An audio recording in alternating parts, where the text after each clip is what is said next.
امام حسین رضی اللہ تعالیٰ عنہ کی شخصیت، آپ کا نام، آپ کا کام، آپ کا تذکرہ، آپ کی سیرت پاک، یہ جد و جہد کا پیغام ہے، کوشش کا پیغام ہے، ڈٹ جانے کا پیغام ہے، اصولوں کے لیے سب کچھ قربان کر دینے کا پیغام ہے، اور اپنے حق کے رستے میں کسی قسم کی بھی قربانی دینے سے دریغ نہ کرنے کا پیغام ہے۔ ہوتا یہ ہے کہ ہم ایک شخصیت کے بہت سارے پہلو ہوتے ہیں، ہر پہلو سے سبق لینے کی بجائے ہم یا تو ابحاث میں الجھ جاتے ہیں، یا ہمارے ہاں یہ ہوتا ہے کہ ممبر اور اسٹیج ان لوگوں کو دے دیا جاتا ہے جو خود حقیقت حال سے پوری طرح باخبر نہیں ہوتے۔ امام حسین رضی اللہ تعالیٰ عنہ کی زندگی کے بہت سارے پیغامات اور بہت سارے عنوانات ہیں۔ ایک پیغام امام علی مقام کی زندگی کا یہ ہے کہ حق کو سمجھنا، حق کی معرفت حاصل کرنا، اور پھر اظہار حق کی جرت پیدا کرنا، اور پھر اظہار حق کے لیے اس طرح ڈٹ جانا کہ زندگی کے ساری قیمتی اثاثے، وطن بھی، گھر بھی، علاقہ بھی، مال بھی، حتیٰ کہ اولاد بھی دینی پڑے تو ہر چیز دے دینا، لیکن حق کے لیے کھڑے رہنا۔ اللہ تعالیٰ نے قرآن مجید میں ارشاد فرمایا ہے کہ ما خلقنا السماوات والارض وما بینہما الا بالحق، فرمایا ہم نے زمین اور آسمان کو اور جو کچھ اس کے درمیان ہے اس سب کو حق کے ساتھ پیدا فرمایا۔ اللہ تعالیٰ نے ہر چیز حق کے ساتھ بنائی، وَآجَلٍ مُّسَمًّى، اور ایک مقررہ مدت تک کے لیے بنائی۔ اللہ نے ہر چیز، ہر جگہ کو حق پہ رکھا ہے اور حق کا معیار قرار دیا ہے ہر چیز کو۔ اپنے بندوں کو حکم کیا دیا اس نے خود ہر چیز حق کے ساتھ پیدا کی، حق کے معیار کو ہر جگہ استوار رکھا، قائم رکھا۔ بندوں سے یہ کہا کہ وَلَا تَلْبِسُوا الْحَقَّ بِالْبَاطِلِ، حق کو باطل کے ساتھ نہ ملاؤ، وَتَكْتُمُوا الْحَقَّ وَأَنْتُمْ تَعْلَمُونَ، اور جان بوجھ کر حق نہ چھپاؤ حالانکہ تم جانتے ہو، تمہیں علم ہے۔ یہ آیت، دوسری آیت میں نے پڑھی، اگرچہ علماء یہود کے بارے میں آئی، وہ حق جانتے تھے، انہیں پتا تھا کہ نبی کریم علیہ السلام حق ہے، اور اتنا جانتے تھے کہ اللہ کا قرآن کہتا ہے محبوب جس طرح کوئی اپنے بیٹوں کو نہیں پہچانتا، دو جڑواں بچے بھی ہوں نا اور ان کی شکلیں بھی آپس میں بالکل ملتی ہوں تو اور کوئی دھوکہ کھائے تو کھا جاتا ہے، باپ نہیں دھوکہ کھاتا، ماں نہیں دھوکہ کھاتی۔ اللہ فرماتے ہیں محبوب یہ آپ کو اس طرح پہچانتے ہیں، اتنی نشانیاں تورات میں انہوں نے آپ کی پڑھی ہیں، یہ آپ کو اس طرح پہچانتے ہیں جس طرح کوئی اپنے بیٹے کو پہچانتا ہے، لیکن کرتے کیا ہے؟ چھپاتے ہیں، حق کو چھپاتے ہیں۔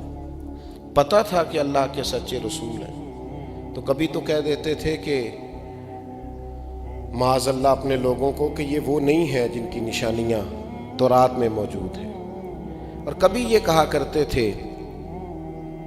علماء یہود کہ ہیں وہی نبی، وہی رسول ہیں، پر یہ معاذ اللہ ہماری طرف مبعوث نہیں کیے گئے، کسی اور علاقے اور قوم کے لیے آئے۔ حالانکہ اللہ نے محبوب پاک صلی اللہ تعالیٰ علیہ وسلم کو قوموں اور جہتوں میں قید ہی نہیں کیا، محبوب تو عالمین کے لیے رحمت بن کے تشریف لائے۔ کیا کرتے؟ کبھی تو یہ کہہ دیتے کہ یہ وہ نہیں ہے معاذ اللہ، کبھی کہتے کہ ہماری طرف آئے نہیں، اور کبھی تحریف کر دیتے تورات کی آیات کے اندر، بدل دیتے، وہ جگہیں چھپا جاتے، خود سے بدل ڈالتے، وہ حضور کی عظمتوں والا باب چھپا دیتے، حق جانتے ہوئے بھی، پہچانتے ہوئے بھی، حق کی معرفت رکھتے ہوئے ان لوگوں نے حق کو قبول نہیں کیا، حق کو باطل کے ساتھ ملا دیا۔ آج بھی سب سے پہلی بات تو یہ ہے کہ ہم حق بات کہنے کی جرت ہی پیدا نہیں کرتے۔ ہمارے اپنے اندر سے ہمارا نفس ہی ہمیں مشورے دینے لگ جاتا ہے کہ اگر تو یہ بات کرے گا تو لوگ تیرے مخالف ہو جائیں گے، اگر تو یہ بات کرے گا تو سوسائٹی میں بلا وجہ تو انتشار پیدا کرے گا، اگر تو یہ جملہ بیان کر دے گا، یہ سچی بات تو کہہ دے گا تو بہت سارے لوگ ایسے ہیں جو تجھ سے ملنا جلنا، تیرے ساتھ تعلق رکھنا چھوڑ جائیں گے۔ ایک شوق ہوتا ہے سب کو گڈ بک میں رہنے کا، کوئی مجھے برا نہ کہے، کوئی مجھے ملامت نہ کرے، کوئی شخص ایسا نہ ہو جو میرے خلاف ہو جائے۔ سب سے پہلے تو ہم خود ہی جرت پیدا نہیں کرتے کہ حق بات کریں۔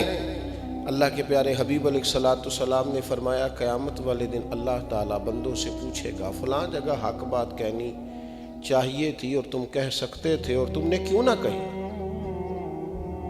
تو بندہ عرض کرے گا مالک میں لوگوں سے ڈر گیا تھا۔ رب فرمائے گا میرا زیادہ حق نہیں تھا کہ تم مجھ سے ڈرتا، بندوں سے ڈرتا رہا، سوسائٹی سے ڈرتا رہا، معاشرے سے ڈرتا رہا، قبیلے سے ڈرتا رہا، میرا حق زیادہ بنتا تھا۔ وَإِيَّايَ فَارْهَبُونِ، میرا زیادہ حق بنتا تھا مجھ سے ڈرا جائے۔ ہم کیا کرتے ہیں؟ حق کی جرأت، قبولیت حق کے لیے بھی لوگوں کے تین طرح کے رویے ہوتے ہیں۔ اگر کسی کو آپ حق پہنچائیں گے، حق بیان کریں گے تو تین طرح کے رویے سوسائٹی میں آپ کو ملیں گے قبولیت حق کے لیے۔ ایک تو وہ لوگ ہوں گے آپ نے حق کہا فوراً آپ کے ساتھ کھڑے ہو گئے، انہیں سمجھ آ گئی آپ درست کہہ رہے ہیں، ان کے ضمیر نے جیسے ہی انہیں آواز دی انہوں نے کوئی پرواہ نہیں کی، آپ کے ساتھ کھڑے ہو گئے۔ یجاہدون فی سبیل اللہ ولا یخافون لومۃ لائم ذالک فضل اللہ، وہ لوگ اللہ کے رستے میں پھر کسی کی پرواہ نہیں کرتے، یہ ان پر اللہ کا فضل ہے۔ دوسرا رویہ لوگوں کا یہ ہوتا ہے کہ وہ حق کو سمجھ تو جاتے ہیں، پتہ تو چل جاتا ہے، ضمیر تسلیم بھی کر جاتا ہے، پر قبول کرنے کی طاقت اور جرت، پتہ ہوتا ہے کہ بات ٹھیک ہے لیکن بزدل ہوتے ہیں، لیکن ڈرتے ہیں۔ سمجھ تو ابو جہل کو بھی آ گئی تھی رسول پاک سچے، مانتے تو یہ بھی تھے عتبہ عتیبہ شیبہ اخنس بن شریک بھی کہ جو فرماتے ہیں ٹھیک فرماتے ہیں، لیکن جرت نہیں تھی کہ اپنی سرداری چھوڑ دیں، جرت نہیں تھی کہ تھوڑا سا جھکیں اور دین کو قبول کریں۔ ایک تو وہ جنہوں نے سرے سے انکار کیا ہوتا ہے، ایک وہ ہوتے ہیں کہ جو حق کو سمجھ تو جاتے ہیں پر قبول نہیں کرتے، اور ایک تیسرا گروہ ہوتا ہے، یہ وہ لوگ ہوتے ہیں کہ جن کے سامنے جب حق آتا ہے نا تو بجائے قبول کرنے کے یہ حق کو باطل ثابت کرنا شروع کر دیتے ہیں، یہ فن بنا لیتے ہیں جھوٹ بولنا، ان کا جھوٹ بکتا ہے، یہ ماحول اس طرح کا بنا دیتے ہیں کہ لوگ ان کے جھوٹ کی قیمت انہیں دینے لگتے ہیں، یہ اس طرح کا ماحول بنا دیتے ہیں کہ سچے لوگ ڈرتے ہیں کہ یار یہ حد ہو گئی، اب میں سچ بولوں گا تو کیا بنے گا۔ یہ جھوٹ اتنا معاشرے اور سوسائٹی میں پھیلا دیتے ہیں کہ بڑے سارے سچے لوگوں کے لیے آزمائش کھڑی ہو جاتی، یہ بنا کر پیش کر دیتے ہیں۔ آپ یقین کریں بعض اوقات بعض چیزوں پر حیرت ہوتی ہے۔ اب سارے لوگ اگر جھوٹ بول رہے ہیں تو ایک بندہ سچ بولتا ہے تو وہ دیوانہ لگتا ہے۔ اب ہر آدمی اگر کسی چکر میں الجھا ہوا ہے تو کسی ایک نے دعویٰ کر دیا کہ میں یہ کام نہیں کرتا تو وہ آدمی محسوس ہوتا ہے کہ شاید بناوٹ کر رہا ہے، کوئی تصنع کا مظاہرہ کر رہا ہے، شاید یہ آدمی کو دکھلاوا کر رہا ہے، وہ تھوڑا انوکھا لگتا ہے۔ جب میرے بھائی لوگ ملاوٹ والی چیزوں کے عادی ہو جائیں نا تو پھر خالص چیزوں سے معدے خراب ہو جایا کرتے ہیں، پھر خالص چیزیں پیٹ خراب کر دیتی ہیں۔ عادت ہو گئی ہے نا، قبول نہیں کر رہا معدہ، عادت ہو گئی ملاوٹ والی چیزوں۔ تو یاد رکھیے گا کہ حق جب آتا ہے تو پھر وہ حسین ابن علی کی طرح بن سور کے میدان میں کھڑا ہو جاتا ہے، پھر سارے لوگ آ جائیں، پھر مخالفت کریں، جو مرضی ہو، پھر حق حق ہے، اور اس کی جرت پیدا کریں، اس کی طاقت پیدا کریں۔ اور میں آپ سے عرض کروں، حق کہنے کا مزہ ہی تب آتا ہے جب آپ امام حسین کی طرح میدان میں تنے تنہا ہو، جب ماحول سارا آپ کے سامنے بظاہر آپ کے حق میں نہ ہو، آپ بچوں کے ساتھ موجود ہوں، آپ کو سفر درپیش ہو، آپ کو بظاہر غربت کا سامنا، اسی ماحول میں تو سچ کہنے کا مزہ آتا ہے۔ اقبال فرماتے ہیں ہوا کو تند و تیز ہے لیکن چراغ اپنا جلا رہا ہے، وہ مرد درویش حق نے جس کو عطا کیے ہیں انداز خوش روانہ۔ کہتے ہیں تیز ہوا چل رہی ہے پر وہ چراغ جلاتے جاتا ہے، چلے کرے ہوا جو اپنا کام کرنا ہے، پر ہماری ڈیوٹی چراغ، ہوا کو تند و تیز ہے لیکن چراغ اپنا جلا رہا۔ ہواؤں میں چراغ تو نہیں نہ جلتے، پر جو دیوانے ہوتے ہیں وہ کہتے ہیں ہم نے جلا کے دکھانا ہے۔ ہوا کو تند و تیز ہے لیکن چراغ اپنا جلا رہا ہے، وہ مرد درویش جس کو حق نے عطا کیے ہیں انداز خوش روانہ۔ بھائی حق کہنے کا مسلمانوں کو بڑا تنگ کیا، کفار نے اذیت دی، غریب مجبور تنگ دست مسلمان بڑی اذیت میں تھے، تو نبی پاک علیہ السلام نے ان کو اجازت دی کہ حبشہ کی طرف ہجرت کر جائیں۔ مسلمان ہجرت کر گئے، لیکن کافر اپنے آپ کو سمجھتے تھے کہ اب ہم بڑی طاقت ہیں، اور ان کی جرت ہو گئی کہ حبشہ میں جا کے اپنی مرضی سے نمازیں پڑھیں اور اپنی مرضی سے دین پر عمل کریں۔ انہوں نے پیچھا نہیں چھوڑا، بڑی سلیقے سے اور بڑی سیاست سے اور بڑی شرارت سے یہ حبشہ پہنچے۔ پہلے جو نجاشی بادشاہ تھا اس کے جو درباری تھے قریبی لوگ، ان کو تحفے تحائف دیے، بادشاہ تک رسائی حاصل کی۔ پھر بادشاہ سے ملاقات کر کے کہنے لگے ہمارے کچھ لوگ وہاں سے بھاگ آئے اور حبشہ آ گئے، معاذ اللہ انہوں نے وہاں بڑا فتنہ اور بڑی شورش برپا کی ہے، تو آپ کے پاس انہوں نے آ کے پناہ لے لیا، تو ہمیں وہ لوگ واپس کر دے۔ تو نجاشی بڑا کمال آدمی تھا، اللہ نے اسے ایمان کی توفیق عطا کی، بڑا سمجھدار تھا۔ کہنے لگا میں وہ نہیں ہوں کہ جس کے کان بھرو گے، خوشامد کرو گے تو جیسے تم کہو گے ویسے ہو جائے گا۔ میں پہلے ان کو بلاتا ہوں، ان کی بھی رائے لیتا ہوں، ان کی بھی بات سنتا ہوں۔ کبھی بھی ایک بندے کی بات سن کر فیصلہ نہ کریں، دوسرے کی بات سنیں کہ تصویر کا دوسرا رخ کیا ہے۔ نجاشی نے بلا لیا، صحابہ نے طے کیا جو وہاں موجود تھے کہ ہماری نمائندگی کون کرے گا، ہم سب کی طرف سے بات کون کرے گا۔ تو حضرت جعفر طیار رضی اللہ تعالیٰ عنہ، مولا علی شیر خدا کرم اللہ تعالیٰ وجہہ الکریم کے بھائی، آپ کو سب نے نمائندہ بنایا کہ آپ ہماری طرف سے بات کریں۔ حضرت جعفر طیار مسلمانوں کو لے کے نجاشی کے دربار میں پہنچے۔ نجاشی نے سوالات کیے، انہوں نے صحیح صحیح جواب دیے کہ نبی پاک نے ہمیں خدا کی دعوت دی ہے، حضور نے صلہ رحمی کے کہا ہے، پڑوسیوں کے حق ادا کرنے کا کہا ہے، نبی پاک نے کہا ہے تم بھائی بھائی ہو۔ نجاشی نے خوبصورت تعلیمات سنی، اور پھر انہوں نے جب حضرت جعفر طیار نے جب قرآن مجید کی کچھ آیات بیان کی تو نجاشی بھی کھل کے رویا۔ اس کے دربار میں بیٹھے، چونکہ ان کا مذہب عیسائی تھا، دربار میں بیٹھے راہب اور پادری بھی کھل کے روئے۔ نجاشی متاثر ہوا، کہا جاؤ تم جا کے آرام سے اپنے طریقے سے اپنے دین کے مطابق عبادت کرو، تمہیں کوئی پریشان نہیں کرے۔ اب کفر بڑی شرارت کا قائل ہے، انہوں نے کہا کہ یہ کیا ہو گیا، نجاشی کے حق میں ہو گئے۔ ایک ان میں سے بولا، کہنے لگا کل میں ایسی چال چلوں گا کہ جڑ سے اکھڑ جائیں گے مسلمان معاذ اللہ حبشہ سے۔ تو کہا وہ کیا، یہ آپ نے ذرا غور سے بات کو سمجھنا ہے۔ اس نے آ کے پلٹ کے کہا بادشاہ ایک بات ہماری اور سن لیتے ہیں۔ بادشاہ کہنے لگا سنائیے۔ کہنے لگا آپ عیسیٰ علیہ السلام کو اللہ کا بیٹا مانتے ہیں معاذ اللہ؟ تو عیسائی چونکہ مانتے ہیں ڈھیر سارے، انہوں نے کہا جی ہاں ہم اللہ کا بیٹا کہتے ہیں۔ کہا یہ جو مسلمان ہے نا یہ حضرت عیسیٰ کو اللہ کا بیٹا نہیں مانتے۔ ایک الگ شور برپا ہو گیا۔ یہ سمجھ آئیے آپ کو مذہبی ٹچ کیا ہوتا ہے؟ یہ مذہب کے نام پر کسی گروہ کو، قبیلے کو کس طرح لوگ قابو کرتے ہیں۔ ایک مذہب کا اس نے کارڈ کھیل دیا، کہا آپ اللہ کا بیٹا کہتے ہیں، اور وہ آپ کے پیغمبر کے بارے میں یہ رائے رکھتے ہیں کہ وہ اللہ کے بیٹے نہیں معاذ اللہ۔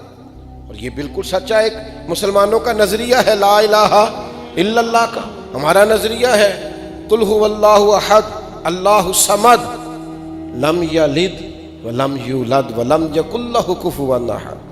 وہ نہ کسی کا باپ ہے نہ کسی کا بیٹا، اس جیسا ہے ہی کوئی نہیں، ہمسر ہی کوئی نہیں۔ مسلمانوں کا بڑا مضبوط نظریہ ہے، لیکن جہاں وہ موجود تھے جن کے ملک میں تھے ان کا نظریہ تو برعکس ہے۔ آپ ان کے نظریے سے ٹکرائیں اور وہ طاقت میں بھی ہوں اور اسلام ابھی بظاہر پاور میں بھی نہ ہو اور حق بات کہنے کا موقع آ گیا، اگلے دن بادشاہ نے کہا دوبارہ بلاؤ، یہ ہمارے مذہب کے بارے میں کیا نظریہ رکھتے ہیں۔ اب صحابہ پریشان ہوئے کہ اب کو بلایا ہے، تو چلتے چلتے کچھ نہ کچھ خبر ان کو پہنچ گئی کہ جناب عیسیٰ کے بارے میں بات ہو، قربان جائیں۔ اب مشاورت ہوئی کرنا کیا ہے، تو بیک زبان میرے محبوب کے صحابہ کی حق گوئی۔ مسلمان نوجوانوں یاد رکھنا، حق گوئی ہی راہ نجات ہے، سچ ہی نجات دلاتا ہے۔ حق پہ کھڑے ہونا، ایک جھوٹ چھپانے کے لیے 100 بولنے پڑیں گے، حق کے رستے سے 1 انچ نیچے اترو گے لڑکھڑا جائیں گے پیر، ساری زندگی اپنے آپ کو سمیٹو گے سمٹ نہیں سکو گے۔ حضرت جعفر طیار اور صحابہ نے بیک زبان مشورہ کیا، ان کے مذہبی نظریات جو بھی ہیں ان کو ٹھیس پہنچتی ہے تو پہنچے، ہم وہی کہیں گے جو اللہ کا قرآن کہتا ہے اور مدینے والے کا فرمان کہتا ہے صلی اللہ تعالی علیہ وسلم۔ حضرت جعفر طیار رضی اللہ تعالیٰ عنہ صحابہ کو لے کے پہنچ گئے نجاشی کے دربار پہ۔ نجاشی کہنے لگا بتلائیے تمہارا جناب عیسیٰ کے بارے میں نظریہ کیا ہے۔ جب بندہ حق بولتا ہے نا، ان الذین قالوا ربنا اللہ ثم استقاموا فلا خوف علیہم ولا هم یحزنون، اللہ فرماتے ہیں جنہوں نے کہا اللہ ہمارا رب ہے اور پھر اس پر ڈٹ گئے، انہیں نہ کوئی خوف ہوگا نہ وہ غمگین ہوں گے۔ جب تو ڈٹ جائے اللہ کا نام لے کر، پھر رب تیرے خوف، تیرے غم، تیرے حزن، تیری پریشانیاں سب دور کر دیتا ہے۔ حضرت جعفر طیار رضی اللہ تعالیٰ عنہ سے پوچھا جناب عیسیٰ کے بارے میں نظریہ کیا ہے، تو حضرت جعفر طیار کی گفتگو میں دبدبا، وہ لہجے کا روب، وہ انداز تکلم، وہ سچے لوگوں جیسی بات، وہ چمکتی پیشانی، وہ خاندان نبوت کا نور، مولا علی کے بھائی امام حسین کے چچا، کس خوبصورتی سے گفتگو کر رہے ہیں، حق بیان کر رہے ہیں۔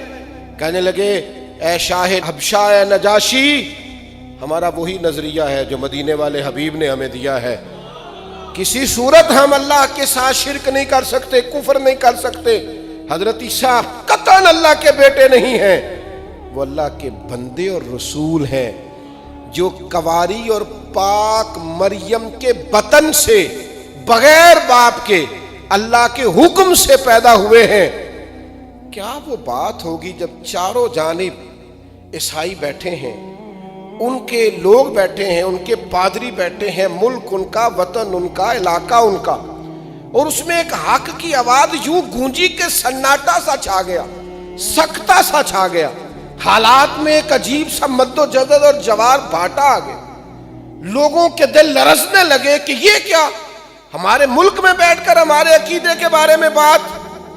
بڑا مشکل تھا، پر جو حق کہنے والے ہوتے ہیں نا، سیالکوٹ والوں بولے نہ پھر حضرت اقبال کہنے لگے اپنے بھی خفا مجھ سے ہیں بیگانے بھی ناخوش، کیونکہ میں زہر حلال کو کبھی کہہ نہیں سکا کاند، میں تو کہتا ہوں وہی بات سمجھتا ہوں جسے حق، میں سچی بات کرتا ہوں، کو ناراض ہوتا ہے تو 100 بسم اللہ ہو جائے۔ اب وہ سب کی نظریں بادشاہ پہ تھیں، وہ ہاتھ دبا رہے تھے، دانت چبا رہے تھے، تل ملا رہے تھے، کہہ رہے تھے بولے بادشاہ۔ تو نجاشی بولا، ایک تنکا زمین سے اٹھایا، کہنے لگا عقیدے جتنے مرضی بدل لو، گمراہیاں جتنی مرضی لے آؤ، میرے ملک کے لوگوں تم جو مرضی کہو، بہرحال حق وہی ہے جو حضرت جعفر طیار نے بیان کیا ہے۔ کہنے لگا جو جناب عیسیٰ کے بارے میں انہوں نے کہہ دیا ہے نا، یہ میرے ہاتھ میں تنکا ہے، نہ جناب عیسیٰ ایک تنکا زیادہ ہے نہ ایک تنکا کم ہے، حق اور سچ کہہ دیا ہے۔ یہ عجیب منظر سب بن گیا، ایک عجیب کیفیت سی بن گئی، کفرستان میں ایک توحید کی آواز گونجی، ایک حق کی آواز گونجی، اور اس ملک کے سارے در و دیوار نعرہ توحید کے ساتھ جگمگا اٹھے۔ تو کہہ تو دے، تو سچ بولتے دے، تو حق کہہ تو دے، تو اپنی زبان پر جملے سچے لے تو آ، کہنا تیرا کام ہے، مدد تو رب فرمایا کرتا ہے. ہم حق نہیں کہتے، ہماری طبیعت نہیں. ہم دوستوں میں بھی خوشامد پسند ہوتے ہیں. جن بچوں کو ڈانٹ ڈپٹ کر ہمیں ٹھیک کرنا چاہیے نا، جو ہمارے اپنے بچے ہیں، ہماری ذمہ داری ہے کہ ہم ان کو ڈانٹیں. وہاں بھی ہم سیاست کا شکار ہیں. وہاں بھی ہم یہ مطلب کہیں ایسا نہ سوچ لے کہ ان کا باپ ان کے وہ میں منو کی جی میں نے کہہ دیا. آپ ہر جگہ ڈر رہے ہیں، آپ ہر جگہ نرمی اور چیز ہے لیکن بزدلی اور چیز ہے. آپ ہر جگہ کمزور پڑ گئے. آپ کو جہاں کہہ دینا چاہیے تھا وہاں بھی نہیں کہہ پا رہے. او میرے دوستو، یہ کمزوری کی چادر اتار پھینکو، یہ بزدلی کے لحاف اتار دو. وقت بدل گیا، حالات بدل گئے، ہم نے بہت کچھ کھو ڈالا.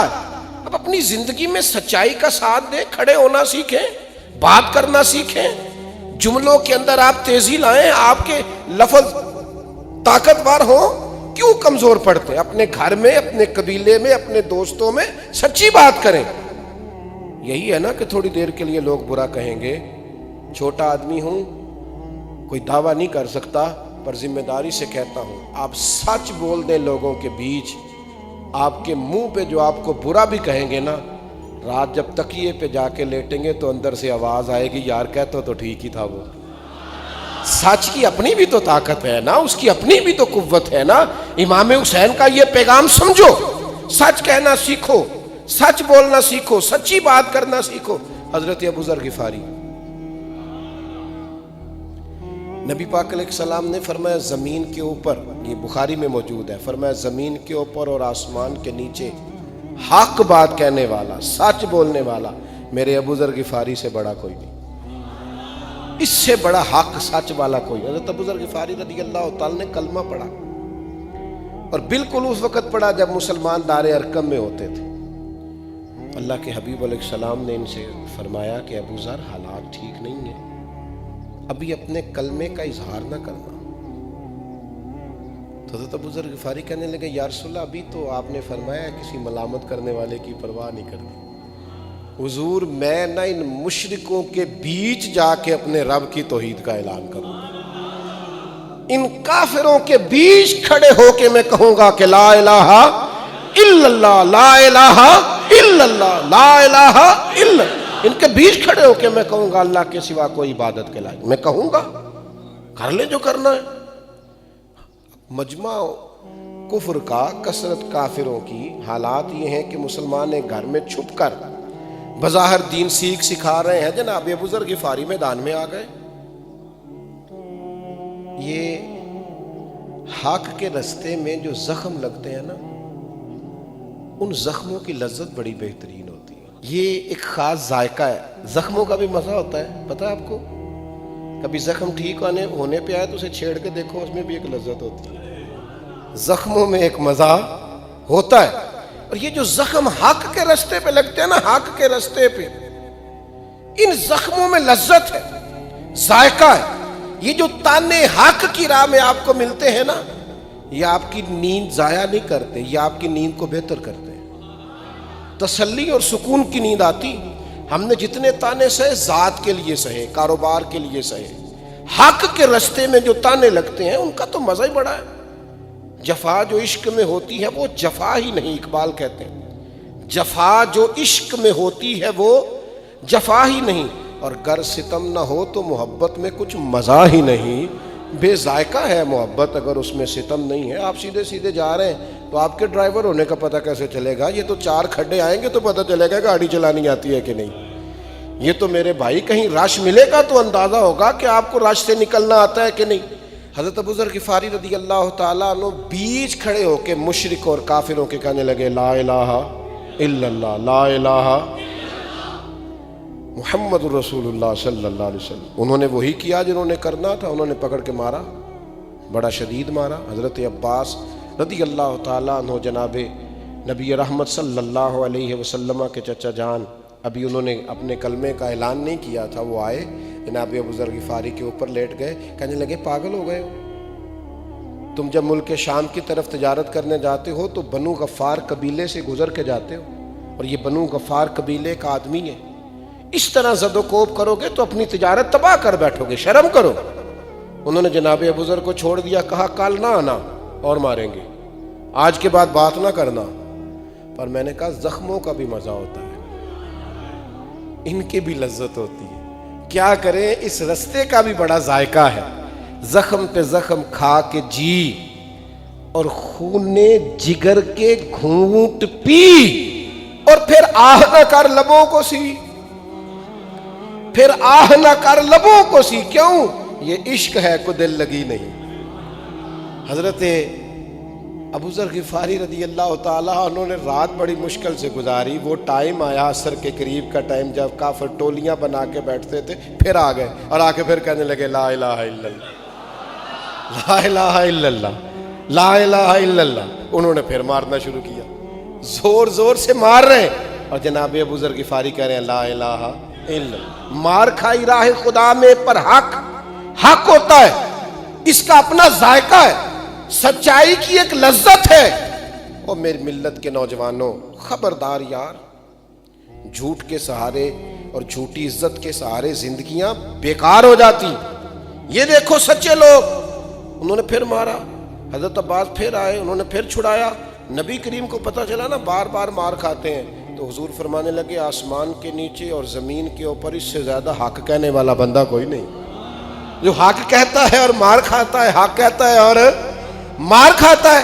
او ملت کے جوانوں، اپنی زندگی کے اندر یہ طاقت پیدا کرو کہ تمہیں سچ بولنا ہے، تمہیں حق کہنا ہے، حق کے لیے کھڑا ہونا ہے، حق کے لیے استقامت طبیعت میں پیدا ہو، اس رستے میں صبر کا، شعور کا اور شعوری پختگی کا اور بالیدگی کا تمہیں مظاہرہ کرنا آتا ہو، تمہاری طبیعت کے اندر وہ خاص مزاج ہو کہ لوگ تمہاری سچائی کے دیوانے ہوں، تمہاری حق گوئی کے دیوانے ہوں، تمہاری گفتگو کے اندر جو خاص قسم کا ایک ربط ہو، طاقت ہو سچائی، لوگ اس کے دیوانے ہوں۔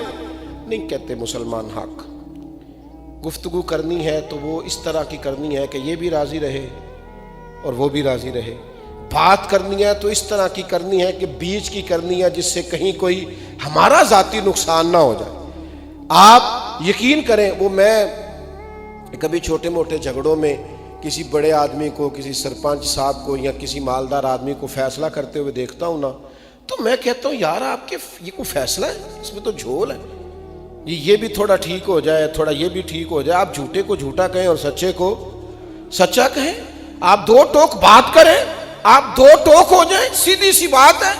پہلا سبق دے رہا ہوں آپ کو امام حسین کے پیغام کا، سچ کہنا شروع کرو تو صحیح، ہاں سچ کہنا شروع تو کرو تو صحیح، بہت ساری جڑی بوٹیاں ویسے ہی ختم ہو جائیں گی۔ آپ حق بات کرنی تو شروع کریں، آپ دیکھیں گے کئی کھٹمل، کئی بچھو ویسے ہی آپ کو مرتے اور دم توڑتے دکھائی دیں گے۔ کچھ لوگ ایسے ہوتے ہیں جو سچ کا سامنا کرنے کی طاقت نہیں رکھتے۔ اور ایک اور بات یاد رکھنا، خوشبو ہوتی ہے، اس کا پوری طرح بھی کوئی گلا دبا دے تو خوشبو آنا بند نہیں کرتی، خوشبو بہرحال آ جاتی ہے، اس کی ایک اپنی طاقت ہے۔ آپ اس کا گلا دبا دیں، کچھ کر دیں، ہوئی جو خوشبو، اس نے جس طرح بدبو آتی ہے نا، آپ ناک پورا بند کر لیں تو اس نے پھر بھی تو خوشبو حق نہ حق ہوتا ہے، سچ ہوتا ہے، باطل ہوتا ہے۔ کربلا کی مٹی آج بھی گواہ ہے، وہ ریگستان آج بھی گواہ ہے، اس پر چمکتا ہوا امام حسین کا گنبد، اس پر دمکتا ہوا امام حسین کا مزار، امام علی مقام کا وہ پروقار مقبرہ آج بھی گواہ ہے کہ مٹی کے نیچے آرام فرما حسین ابن علی کی قبر بھی حق کا اعلان کر رہی ہے۔ آج بھی سچائی کی خوشبو آ رہی، اس مزار کا رعب اور دبدبا، ولولہ آج بھی ہیبت طاری کر دیتا ہے لوگوں کے دلوں پر۔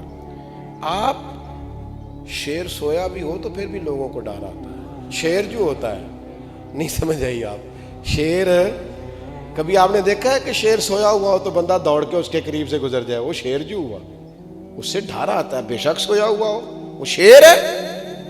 امام علی مقام نے حق کی بات کی، اور یاد رکھنا جو حسینی ہے نا، حسینی ان کے لہجوں میں جھول نہیں ہوتا، ان کی گفتگو ٹوٹتی نہیں، ڈپلومیس نہیں ہوتے۔ دنیا میں ایک ہی تو طبقہ ہے جو دو ٹوک ہوتا ہے، وہ امام حسین کا ماننے والا ہے۔ دو ٹوک بات کرنا جن لوگوں کا مزاج ہوتا ہے وہی تو حسینی ہوتے ہیں۔ ان کا لب و لہجہ تو یہ ہوتا ہے کہ وہ ہمیشہ حق کی بات کرتے ہیں، دو جملے کہتے ہیں پر بالکل کھرے سچے اور ناپ تول کر، اور پھر وقتی طور پر اگر آپ کو لگے بھی کہ باطل غالب آ گیا ہے تو میرے بھائی یاد رکھنا، باطل غالب نہیں آتا، گیدڑ جتنے مرضی اکٹھے ہو جائے شیر ایک ہی کافی ہوتا ہے۔ وہ تو بظاہر تھوڑی دیر کے لیے سیاست چمک گئی، شیروں والی جو زندگی ہوتی ہے نا، شیروں والی، اور یہ حق چلتا ہے اور باطل بھی سامنے آتا ہے، آتے رہتے ہیں لوگ، ہوتا رہے۔ اور میں آپ کو اگر سمجھا پایا ہوں تو حق کی لذت لینا سیکھیں، سچ کا مزہ لینا سیکھیں، اس رستے میں تھوڑی رکاوٹ برداشت کرنی سیکھیں، آپ کو خود محسوس ہو جائے گا کہ معاملہ آگے چلا۔ ہم سب کو نا گھیر گھار کے ڈپلومیٹ سا، سیاست دان سا بنایا جاتا ہے، تھوڑا سا کر لو، تھوڑا سا رہنے دو، دنیا بھی دیکھ لو، سوسائٹی بھی دیکھ لو، فلانا بھی دیکھ لو، تو آہستہ آہستہ لہجے ہی سب کے سیاسی ہو جاتے ہیں۔ آپ کو پتہ ہے حضرت عبداللہ ابن زبیر رضی اللہ تعالیٰ عنہ جب حجاج بن یوسف کے مقابلے میں آئے ہیں نا، تو آپ کی والدہ حضرت اسماء بنت ابی بکر جناب صدیق اکبر کی بڑی صاحبزادی، ان کی عمر 90 سال سے زیادہ تھی، ماں بوڑھی تھی۔ تو یہ واقعہ کربلا کے بعد سمجھ لیں یزیدیوں سے لڑنے کے لیے عبداللہ ابن زبیر میدان میں نکلے۔ تو حجاج بن یوسف سے اور لشکر سے مقابلہ جب ہو رہا تھا تو بظاہر غالب آ گیا وہ حجاج بن یوسف، اور حضرت عبداللہ ابن زبیر جو حضرت صدیق اکبر کے نواسے ہیں اور مدینہ منورہ میں ہجرت کے بعد پیدا ہونے والے سب سے پہلے بچے، جن کو گٹی رسول پاک نے عطا فرمائی صلی اللہ تعالی علیہ وسلم۔ حضرت عبداللہ ابن زبیر اپنی 90 سال کی ماں سے مشورہ کرنے آئے، بوڑھی اماں سے۔ عورتیں بزدل نہیں کر دیتی بڑے لوگوں کو، کمزور نہیں بنا دیتی، ان کے آنسوؤں میں بڑے سارے لوگ ایسے ہوتے ہیں جو بزدلی نہیں دکھا جاتے۔ اپنی 90 سال کی ماں سے مشورہ کرتے ہیں، کہتے ہیں اماں میرے کچھ دوست شہید ہو گئے ہیں، کچھ پیچھے ہٹ گئے، پسپا ہو گئے، اب مجھے بتاؤ میں کیا کرنا ہے۔ تو حضرت اسماء کہنے لگے پتر باقی ساری باتیں بعد میں بتاؤں گی، پہلے یہ بتا تو ہے حق پہ؟ تو کہا اماں میں حق پہ ہوں۔ فرمایا پتر پھر تلوار پکڑ اور میدان میں نکل، اور یہ نہ سوچ کہ میرے ساتھ کوئی ہے کہ نہیں، حق اکیلا بھی ہو تو کافی ہوتا ہے، ایک شخص بھی ہو نا حق کہنے والا تو کافی ہوتا ہے، تو میدان میں جا۔ حضرت عبداللہ ابن زبیر کہنے لگے اماں میرا دشمن بڑا سخت دل ہے، بڑا خونخوار ہے، بڑا درندہ مزاج ہے، وہ صرف قتل نہیں کرتے، ٹکڑے کر دیتے ہیں وجود کے، تو بوڑھی ہے، تیرے بڑھاپے کا خیال ہے، تو کیسے سہے گی؟ وہ گردن کاٹ دیتے ہیں، آنکھیں نکال دیتے ہیں، ناک کاٹ ڈالتے ہیں، اماں تو کیسے سہے گی؟ تو دیکھو بوڑھی ماں کا جملہ، کہنے لگے پتر بکرے کو صرف ذبح ہوتے وقت تکلیف ہوتی ہے، پھر کھال اتاریں تو کوئی درد نہیں ہوتا، پر اس کے ٹکڑے ٹکڑے کریں تو اسے تکلیف نہیں ہوتی، درد ایک ہی ہے۔ جان نکلتے وقت جا میرا پتر میدان میں نکل، میں شہید کی ماں بن کے جینا پسند کروں گی۔ احقاق حق کا یہ نور ہے جو بوڑھوں کو جوان کر دیتا ہے، جو بیماروں کو تندرست کر دیتا ہے۔ حضرت عبداللہ ابن زبیر میدان میں نکلے، شہید ہو گئے۔ حجاج بن یوسف نے مکہ معظمہ کے چوک میں ان کی مقدس لاش کو لٹکا دیا، کئی دنوں تک ان کا جسم مبارک وہاں لٹکا رہا چوک میں، لیکن لوگ کہتے ہیں اتنے دن بیت گئے تھے پر جب بھی کوئی گزرتا تھا خوشبو کے حلے ہی آتے۔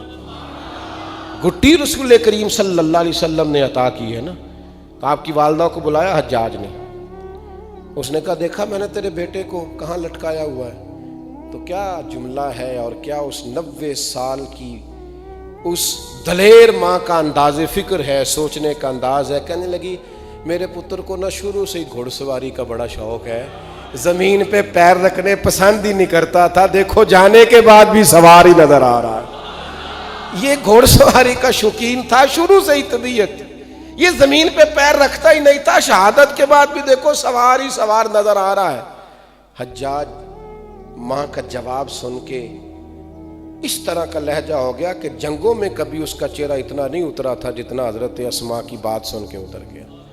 کبھی کبھی نا آپ کو حق کے لیے. ایک بزرگ تھے ابراہیم بن یزید نخعی, انہوں نے حجاج کے خلاف فتویٰ دیا بڑا ظالم ہے. حجاج نے بندے بھیجے جاؤ گرفتار کر کے لاؤ. لیکن بندے گرفتار کرنے گئے تو وہ جا کے پوچھا ایک شخص سے کہ تم کون ہو؟ انہوں نے کہا ابراہیم میرا نام, والد کا نام ابراہیم بن یزید نام. لیکن وہ ابراہیم بن یزید نخعی نہیں تھے, ابراہیم بن یزید تیمی تھے. ان کو گرفتار کر لائے, لا کے مارا, برا حال کر دیا.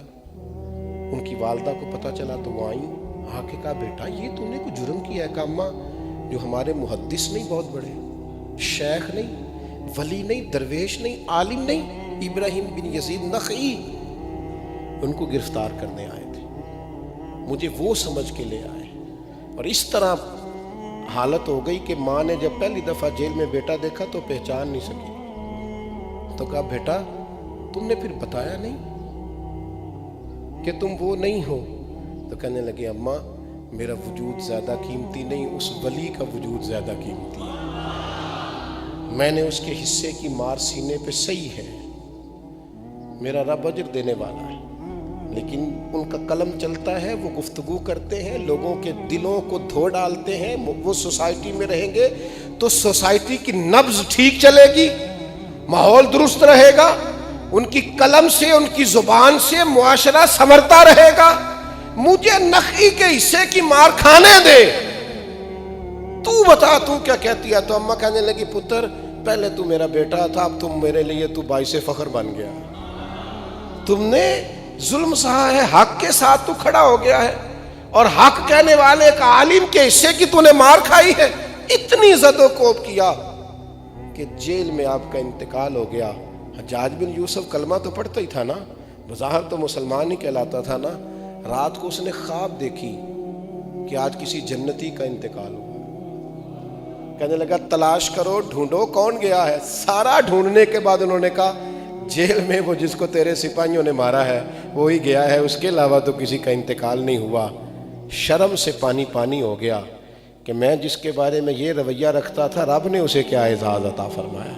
اللہ کے بندو یاد رکھنا, بہت ساتھ دیتے ہیں لوگ جھوٹ کا,